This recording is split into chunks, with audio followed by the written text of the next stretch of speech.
Libro que le preste. No tengo más libros. Sí. Ajá. Bueno, como les decía, vamos por la clase número 45 ya. Nos quedan 2 clases para terminar este libro, que son 47 clases. Y hemos estado año y medio, más o menos, estudiando este libro. Entonces, lo que les decía, que muchas personas a veces dicen, yo conozco a Dios, pero no conocen realmente a Dios porque no conocen sus atributos. ¿Qué son sus atributos? Son sus características, cómo es Dios, ¿verdad? ¿Qué le gusta, qué le disgusta? Y así sucesivamente. Entonces, en este libro nosotros hemos visto los atributos de Dios. Y vamos a pasar al segundo nivel. Después, tal vez, no sé, porque a veces una clase, esta misma clase la hemos dividido ya en 2. Pues son un poquito largas, pero no estamos apurados. Queremos aprender bien todo lo que es la palabra de Dios y el concepto de lo que el Señor tiene. Entonces, estamos en la página 287.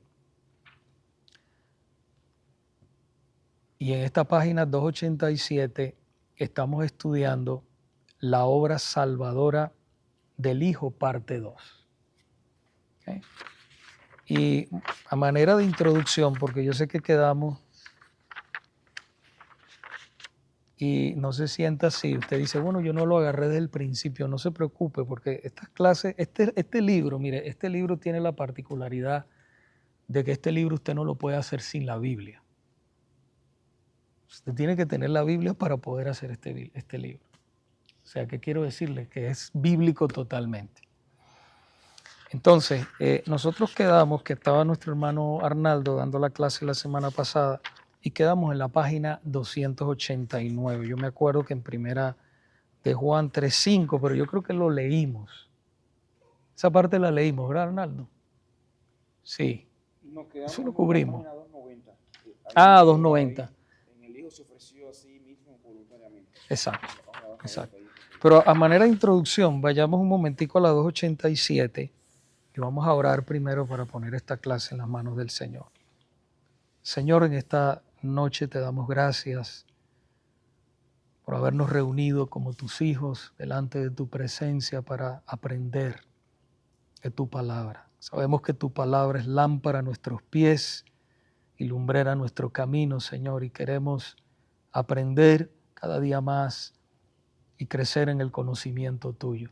Pedimos, Señor, que en este momento tu Santo Espíritu, Padre, nos alimente y que tú me uses, Padre, una vez más para poder comunicar tu mensaje y podamos salir de aquí, como te pedí, por favor, Señor, fortalecidos en un mundo, Señor, que está en decadencia y que necesita tu palabra. Llénanos para compartir este mensaje poderoso. En el nombre de Jesús. Amén. Entonces, aquí en la página 287 comienza diciendo, Dios el Padre diseñó el plan para salvación de su pueblo y el Hijo vino a este mundo en carne humana para cumplirlo. Ese es muy importante esto que está diciendo. Dice que el Padre diseñó el plan, y esto me recuerda, estamos estudiando también los domingos a la 1 de la tarde lo que es el pacto, los pactos de Dios, y estábamos hablando del pacto de obras, hablamos del pacto de gracia, y vamos a hablar también del pacto, hablamos un poquito del pacto de redención. Entonces a la 1 de la tarde no se lo pierda porque todo conecta. Todo lo que nosotros predicamos, estudiamos, todo conecta a la palabra de Dios, un estudio con la palabra de Dios y todo lo que se hace. Entonces, fíjese que dice, hablando del pacto de redención, que fue el acuerdo, el pacto de redención es el acuerdo que hizo la Trinidad, ¿verdad? Para venir aquí, desde antes de la fundación del mundo, para venir aquí y salvar a los que había Él escogido desde antes de la fundación del mundo. ¿Okay? Entonces, aquí en esta parte del libro dice, Dios el Padre diseñó ese plan, ¿okay? para la salvación de su pueblo, y el Hijo vino a este mundo en carne humana para cumplirlo. A continuación, consideraremos 4 aspectos importantes de la obra del Hijo en nuestro lugar durante su tiempo aquí en la tierra. Se despojó a sí mismo, vivió una vida perfecta, se ofreció voluntariamente y resucitó de entre los muertos. Eso a manera de introducción, ¿verdad? De lo que estábamos hablando en la clase pasada. Entonces, en la clase pasada, vimos el Hijo se despojó a sí mismo voluntariamente. Él quiso venir. ¿Se acuerdan que hablamos de eso? Voluntariamente. No es como muchas personas piensan que lo mataron, no, sino que Él mismo se dio a sí mismo. ¿Okay? Después hablamos de el Hijo vivió una vida perfecta. ¿Okay? El Señor fue sin pecado. Fue tentado en todo, dice la palabra, pero sin pecado. ¿Okay? Entonces, hoy vamos a tratar el punto de el Hijo se ofreció a sí mismo voluntariamente. ¿Ok? Y si el Señor lo permite y nos da tiempo, terminamos con el Hijo se resucitó a sí mismo de entre los muertos. Ese es tremendo, ¿verdad? Porque acuérdense que Jesucristo es Dios. Ok, vamos ahí entonces a la página 290. El Hijo se ofreció a sí mismo voluntariamente. De nuestro estudio de Filipenses capítulo 2 versículos 6 y 7, en la primera parte de esta lección aprendimos que el Hijo dejó a un lado voluntariamente la gloria y los privilegios de la deidad y se hizo hombre. Según el versículo 8, ¿a qué acto de humillación aún mayor se sometió voluntariamente el Hijo? Ahí, pero vamos a leer Filipenses, vaya a su Biblia y vamos a leer Filipenses.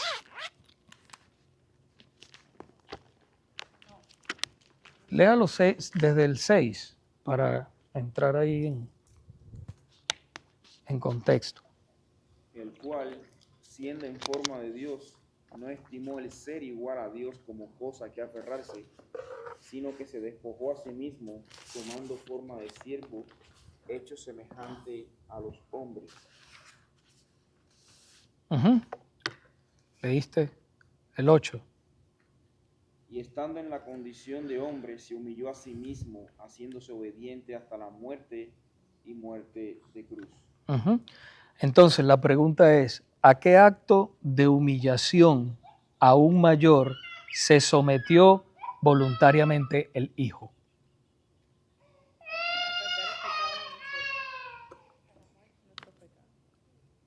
Ajá. Ok, el gran acto de humillación. Adelante, hermano. Sí, primeramente que él se despoja, se despojó a sí mismo, o sea, de cosas que aferrarse, de esa deidad, de esa sobrenaturaleza de ser Dios. Y encima de eso tener que someterse a obedecer hasta la muerte por personas caídas en un pecado tremendo, cosa que Dios siempre en su estado de santidad jamás se hubiera relacionado con él. Entonces, parte de la mayor grandeza que podemos ver de nuestro Dios es que Dios siendo Dios, siendo el creador de los cielos y la tierra, se humilló a tal punto que se dio su vida por salvarnos a nosotros. Así es. Amén. ¿Alguien más puso en el hermano? Dice aquí en los comentarios, dice que Jesús se despojó a sí mismo tomando forma de siervo, hecho semejante a los hombres. Esto no significa que dejó de ser Dios, sino que se humilló y se rebajó a sí mismo al tomar la forma de un siervo. Así es. Así es. ¿Algún hermanos pusieron algo ustedes? ¿No? Bueno, el gran acto de humillación de Cristo que Pablo resalta es la sumisión voluntaria de Cristo a la voluntad del Padre, que lo llevó a la muerte en la cruz. Hermanos, la necesidad más grande que tiene la humanidad es reconciliarse con Dios.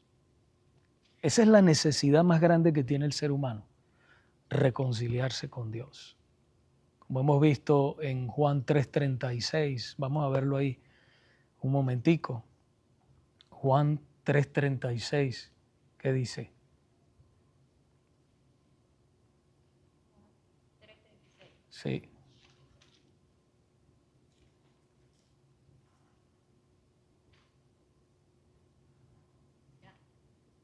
Adelante.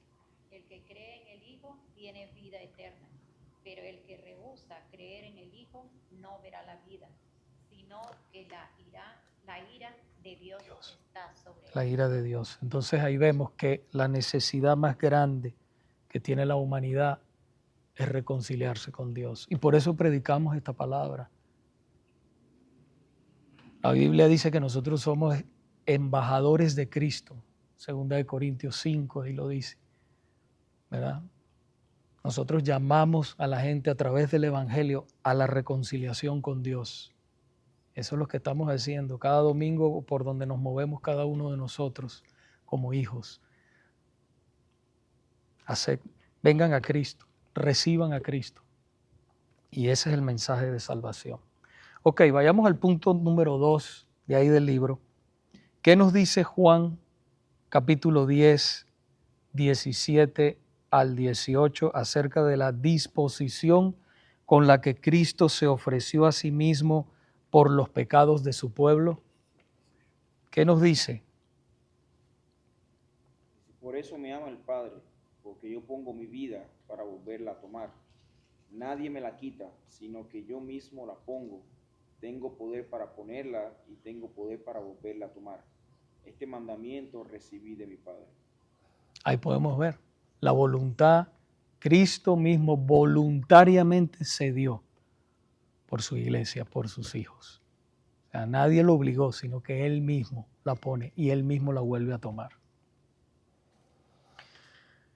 Según Romanos capítulo 5, versículos 7 y 8, ¿cuál es uno de los aspectos más impresionantes del hecho de que Cristo se ofreció a sí mismo por su pueblo? ¿Cuál es? ¿Cuál es uno de los aspectos más impresionantes? Bueno, lo más impresionante es que Cristo dio su vida para salvar pecadores. No éramos buenos y semi-obedientes, sino que estando en abierta y plena desobediencia, Cristo nos salvó. ¿Sí? ¿Quién más puede compartir?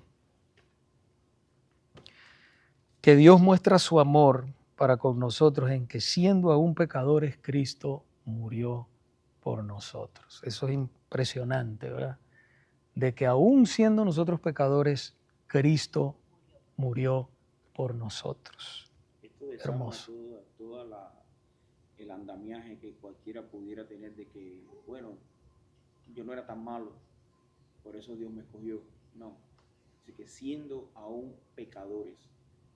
Claro, eso mete a todo el mundo. Una de las cosas que, y es lo que hemos dicho varias veces, o sea, que nos traen humillación a Dios y a la vez en un término de alabanza continua, es que nosotros no merecíamos nada. Dios no nos estaba pagando porque Él vio nuestra obra inicial.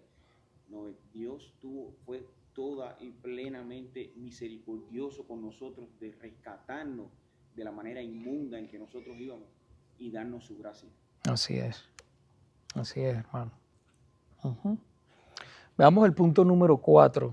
Según los siguientes textos del Antiguo y Nuevo Testamento, ¿qué fue logrado a favor del pueblo de Dios mediante el ofrecimiento que el Hijo hizo de sí mismo? Veamos Isaías 53, 11. Recuerden la pregunta.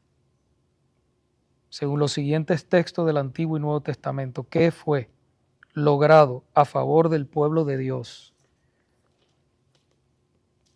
mediante el ofrecimiento que el Hijo hizo de sí mismo. Fíjese que dice pueblo de Dios. Cuando dice pueblo de Dios, ¿qué significa? Verá el fruto de la aflicción de su alma. Mi hermano lea. Y quedará satisfecho por su conocimiento. Justificará a mi siervo justo a muchos y llevará las iniquidades de ellos. Por tanto, yo le daré parte con los grandes y con los fuertes repartirá despojo. Por cuanto derramó su vida hasta la muerte y fue contado con los pecadores, habiendo él llevado el pecado de muchos y orado por los transgresores. Ahí hay palabras clave. Fíjese que dice justificará a muchos. ¿Qué quiere decir muchos? No todos. No todos, ¿verdad? ¿Por qué? Sus escogidos. Y la palabra iniquidad. ¿Qué significa iniquidad? Iniquidad, ¿qué significa? Maldad, impiedad. Ok. El Mesías, dice la nota, el Mesías estaría abundantemente satisfecho mientras reflexiona en su obra redentora y la consiguiente justificación de una innumerable multitud. Así es. Segunda de Corintios 5, 21. Vamos a leerlo.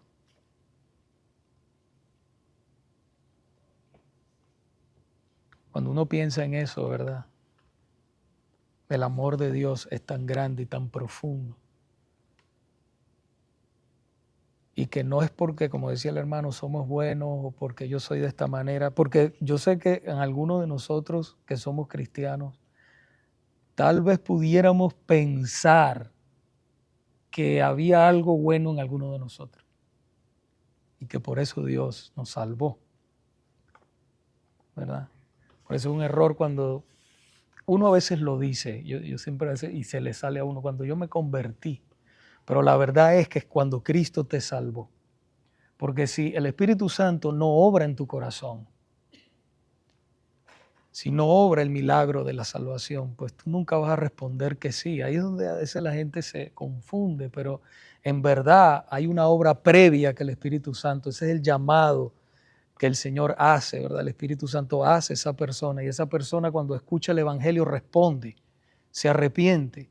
La fe salvadora viene de Dios también, todo viene de Él. Nosotros respondemos a Él. Es más, si Dios no hubiese hecho eso en mí, yo nunca hubiese querido a Dios, ni nunca hubiese dicho que sí. Ni ninguno de ustedes, esa es la verdad, eso es lo que enseña la palabra. Nunca. Entonces ahí, cuando nosotros entendemos eso, ahí es que nosotros podemos caminar agradecidos de que realmente Dios es el que hace todo en nosotros y que nos amó, y hasta ahí tenemos que llegar. Nos amó porque quiso amarnos. Y eso es hermoso. Es simple, pero es hermoso. A la misma vez, y es profundo.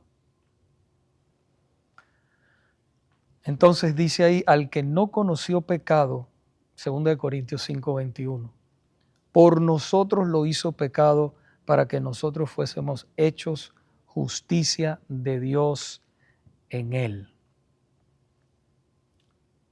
Fíjense lo que dice esta palabra. Al que no conoció pecado. ¿Quién no conoció pecado? Cristo. ¿Verdad? Por nosotros, la iglesia. Y los que todavía, que son iglesia pero que no lo saben porque todavía no han sido salvos. Por eso hay que predicar. Lo hizo pecado. Para que nosotros fuésemos hechos justicia. ¿Qué significa allí? Justicia de Dios en él. ¿Qué significa eso? Ahí está la doble imputación. Exacto. ¿Qué es la doble imputación? Bueno, aquí abajo lo dice. Vamos a leerlo en la nota, ¿verdad?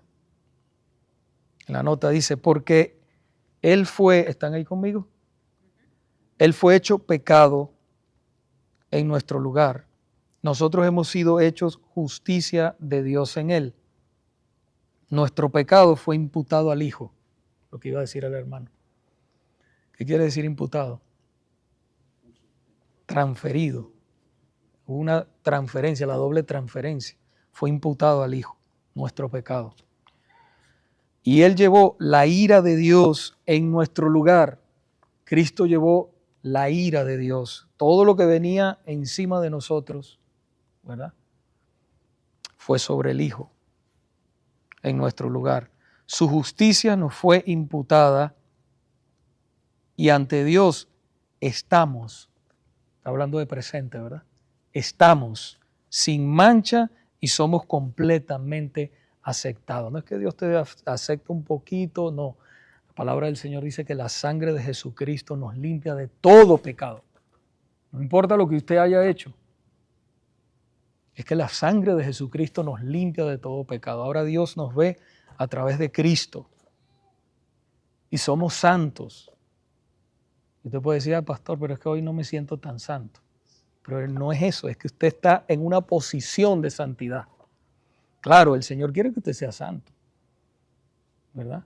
Sean santos porque yo soy santo, dice en 1 de Pedro capítulo 1. Sean santos porque yo soy santo.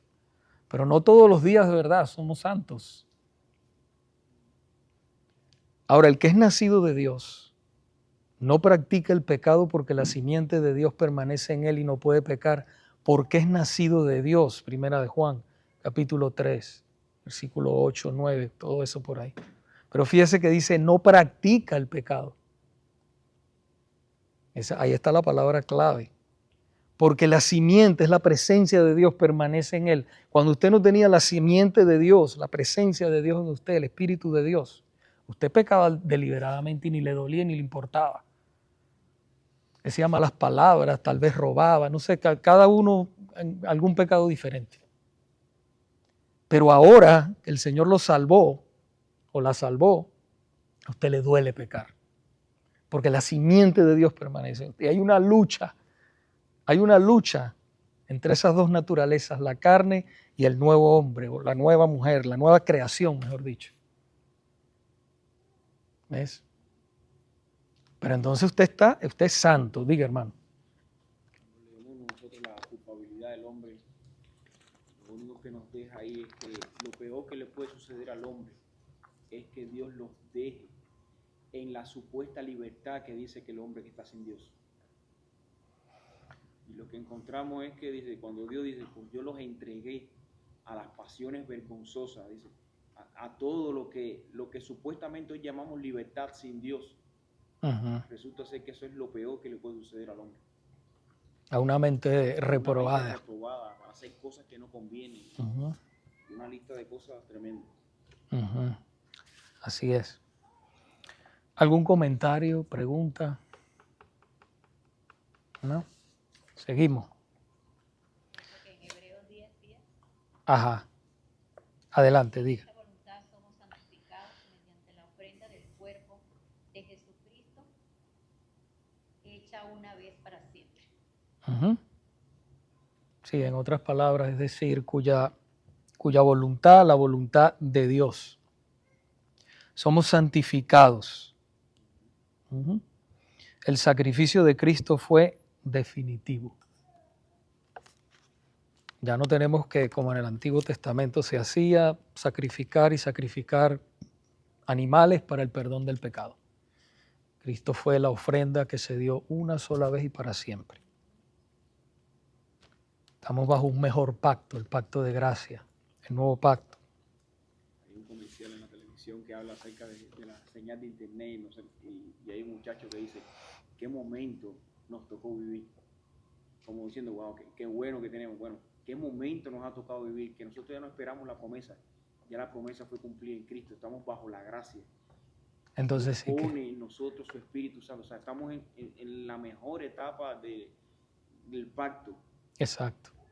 Tenemos la revelación completa, toda ahí. Tenemos los 66 libros. No necesitamos revelaciones nuevas. No, al contrario, tenemos que cumplir las que ya están reveladas. Exacto, exactamente.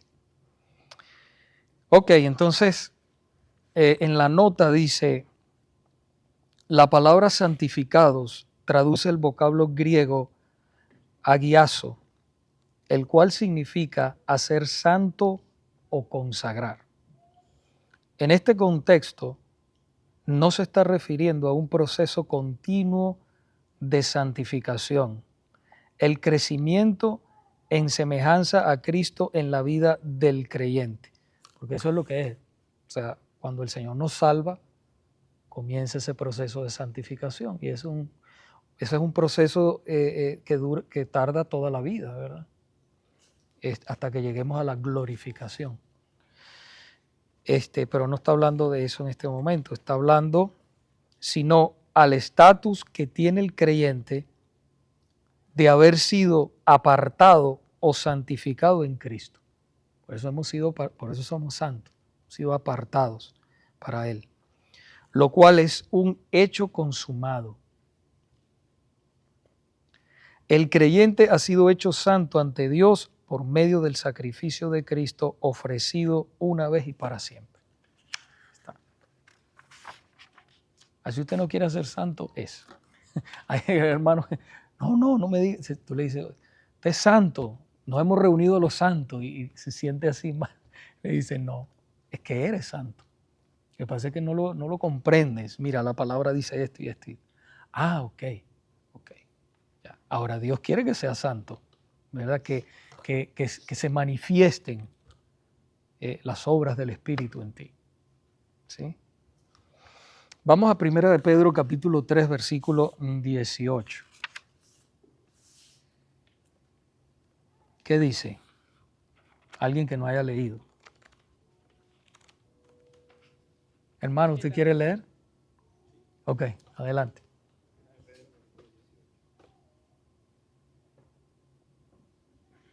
Sabiendo que fuisteis rescatados de vuestra vana manera de vivir, la cual recibisteis de vuestros padres, con cosas corruptibles, como oro o plata, sino con la sangre preciosa de Cristo, como de un cordero sin mancha y sin contaminación. Primero Pedro 3:18. Capítulo 3, versículo 18.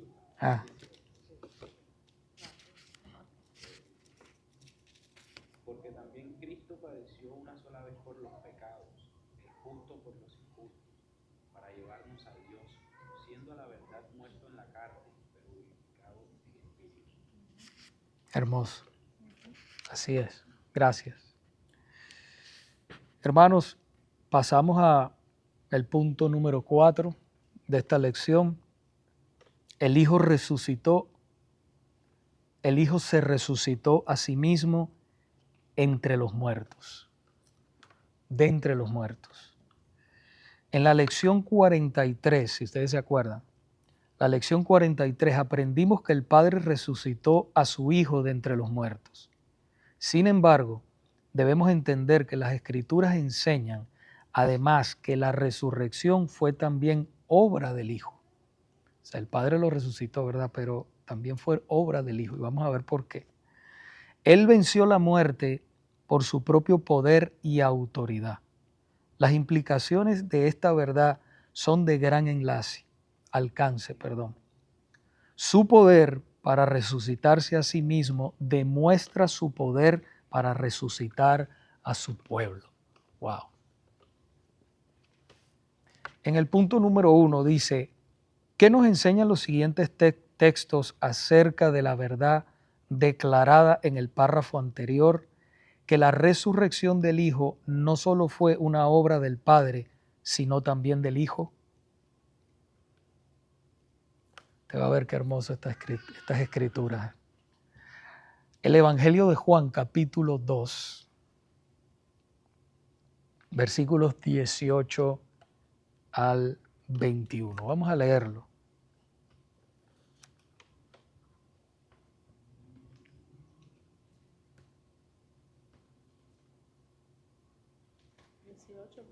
Sí. Los judíos respondieron y le dijeron, ¿qué señal nos muestras, ya que haces esto? Respondió Jesús y le dijo, destruid este templo y en 3 días lo levantaré. Hasta el 21.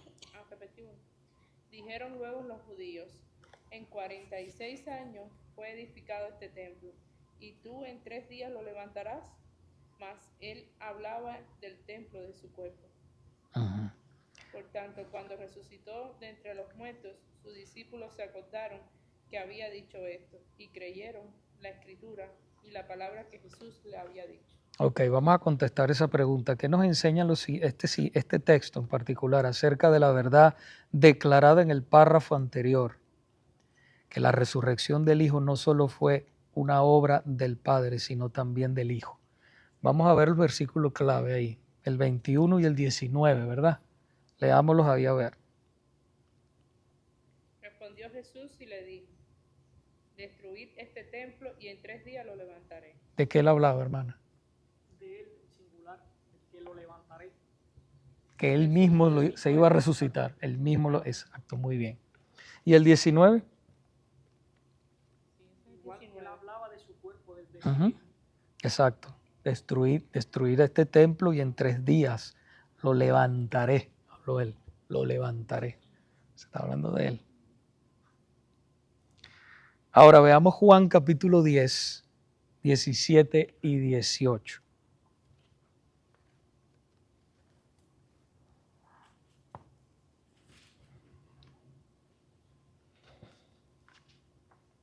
Por eso me ama el Padre, porque yo pongo mi vida para volverla a tomar. Nadie me la quita, sino que yo de mí mismo la pongo. Tengo poder para ponerla y tengo poder para volverla a tomar. Este mandamiento recibí de mi Padre. ¿Cuáles son las palabras claves del Señor ahí que está hablando? Yo pongo mi vida, la vuelvo a tomar. Para volverla a tomar. ¿Verdad? Nadie me la quita. Nadie me la quita. Ajá. Sino que yo mismo la pongo. Exacto. Tengo poder para ponerla y tengo poder para volverla a tomar. ¿Ah? O sea, Él mismo es Dios. La nota nos dice, la palabra autoridad traduce, bueno, si usted tiene la Reina Valera, pues en la Reina Valera dice diferente. Lo que pasa es que el libro es con la Nueva Biblia de las Américas, pero el próximo libro lo voy a pedir con la Reina Valera, porque todos tenemos, yo creo que la Reina Valera. Entonces, pero ahí dice autoridad. La palabra autoridad traduce el vocablo griego exousia, el cual denota poder y derecho para actuar, debido a que el hombre Jesús también era Dios, era Dios el Hijo, poseía tanto el poder como la autoridad para llevar a cabo el mandato del Padre, dar su vida y tomarla de nuevo. Podía hacerlo. Uno se goza, ¿verdad? Cuando lee esas, uno le entra una alegría. Tanto poder. Ok, el punto número 2 dice Juan 5:26, dice Jesús hace una declaración muy importante acerca de sí mismo que nos ayuda a entender cómo Él es capaz de dar su vida y también tomarla de nuevo. Viene la pregunta, ¿cuál es la verdad que está siendo afirmada en este texto? Leamos. 5:26.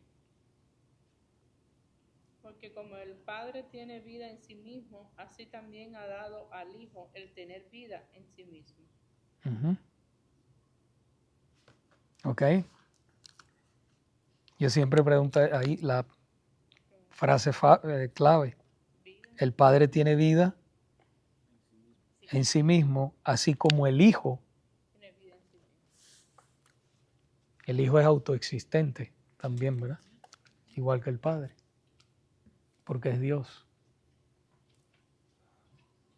El Espíritu Santo es Dios, el Padre es Dios, el Hijo es Dios. Nota, este es un texto excepcionalmente difícil, pero la verdad claramente comunicada es que el Hijo, como el Padre, tiene vida en sí mismo. La vida aún de la más grande de las criaturas es derivada, es decir, viene de otro, de Dios. De cualquier ser creado viene de Dios. Cualquier criatura viene de Dios. En cambio, la vida del Hijo es inherente, Él tiene vida en sí mismo. La vida es una característica permanente o esencial del Hijo, porque es Dios. Tiene vida en sí mismo. El punto número 3 nos dice, el Hijo tiene vida en sí mismo, por lo tanto es capaz no solo de dar su vida voluntariamente, sino también de tomarla de nuevo. En los siguientes textos, aquí viene la pregunta, ¿cuáles son las implicaciones de esta verdad para aquellos que creen en Él? Y ese que dice para los que creen en Él. Juan 5, 27 y 29. ¿Qué nos dice? Alguien que no haya leído, a ver, si desea leer. Si desea. Juan, el hermano Juan. ¿Quiere leer, hermano? Sí. Dice, y también le dio autoridad de hacer juicio por cuanto es el Hijo del Hombre.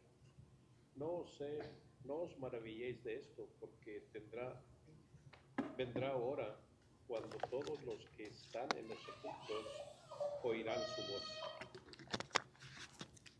Y los que hicieron lo bueno saldrán a resurrección de vida, mas los que hicieron lo malo a resurrección de condenación.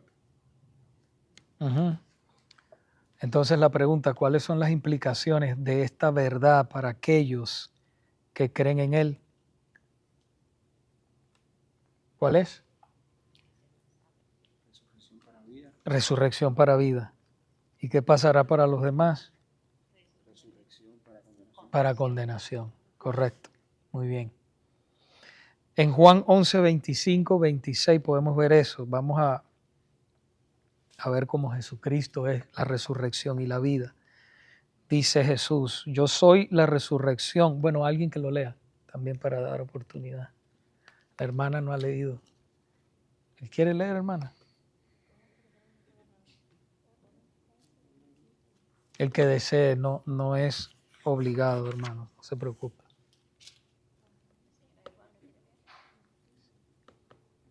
Le dijo Jesús, yo soy la resurrección y la vida. El que cree en mí, aunque esté muerto, vivirá. Y todo aquel que vive y cree en mí, no morirá eternamente. ¿Crees esto? Me encanta a mí ese pasaje, esa escena donde Jesús se tardó 4 días y ahí es donde Lázaro muere. Y entonces Jesús llega según tarde, según la gente le había llegado tarde. Y entonces viene y le sale Marta al encuentro. Señor, si hubieses venido, mi hermano no hubiese muerto. Y entonces el Señor le responde eso. Yo soy la resurrección y la vida. El que cree en mí, aunque esté muerto, vivirá. ¿verdad? Y todo aquel que vive y cree, fíjese, que vive, que está vivo, y cree en mí, no morirá eternamente. Y le dice, ¿crees esto? Esa es la pregunta, ¿verdad? Que es tremendo. Jesús es todo para nosotros, hermano. Todo. Y podemos ver el amor más grande que hay, que Cristo. Si queremos ver el amor de Dios, tenemos que verlo a Él, Cristo. Lo que Él ha hecho por nosotros ha sido demasiado grande. Y mientras más profundizamos, más lo conocemos, más los amamos. Por eso yo invito tanto a los hermanos, vengan a los estudios bíblicos, porque usted va a profundizar. Y yo sé que cada vez que nosotros vamos a tener un encuentro con Dios, los miércoles, los lunes, bueno, quisiéramos los lunes, ¿verdad? También, pero los domingos, hay luchas. ¿Usted cree que el enemigo quiere que usted esté aquí? No, claro que no. ¿Cuántas batallas nosotros tenemos que librar para estar aquí? Pero cuando venimos somos bendecidos. Salimos de aquí más fuertes que antes. Igual cuando venimos a los domingos, cuando comulgamos en la Santa Cena. Tenemos que entender que la Santa Cena no es solamente un recordatorio, también es un medio de gracia. Dios nos fortalece, el Señor nos fortalece a través de su Santo Espíritu ahí. Entonces es algo grande, hermano. Cuando el Señor salva a alguien, eso es lo más grande que hay en esta tierra. Hay que vivir tranquilo y en paz, porque Dios está en control de nuestras vidas. Pase lo que pase. Esto es pasajero, esto que estamos pasando aquí es pasajero. La nota para terminar en la página 294, hermanos, dice: el poder de Cristo sobre la muerte tiene implicaciones directas para su pueblo. Aunque los verdaderos creyentes mueren, serán resucitados para vida eterna y nunca más serán sujetos al poder o dolor de la muerte. El cristiano, como dice la palabra, me gusta como lo dice la Reina Valera, duerme, duerme en Cristo. Estar ausentes del cuerpo es estar en la presencia del Señor. Qué hermoso ese encuentro. Yo estoy esperando ese encuentro y ustedes también. Yo sé que sí.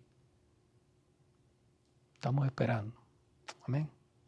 ¿Alguna pregunta, comentario acerca de la clase? ¿No? Por eso el apóstol Pablo le llamaba que esto para los impíos es locura. Es que realmente, o sea, si no es por el Espíritu Santo que nos habla y nos convence, estos son eventos que nuestro cuerpo no está capacitado para vivir. Por eso es que tenemos que morir, darle muerte a este cuerpo para poder primeramente estar delante del juicio de Dios, porque es imposible estar delante de Él en este cuerpo y seguir viviendo. Claro. Y segundo, para poder estar preparado, un cuerpo glorificado, para disfrutar de Él por una eternidad. Amén. Nosotros lo que estamos recibiendo aquí son, aunque nos quedemos con la boca abierta, ¿no?, de asombro, son migajas de la grandeza de Dios. Necesitamos un cuerpo glorificado para poder disfrutar de Dios para siempre. Así es, hermano. Gracias. ¿Algún comentario? ¿No?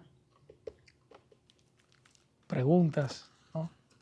Bueno, vamos a orar entonces para despedirnos. Señor, te damos gracias en esta noche por este momento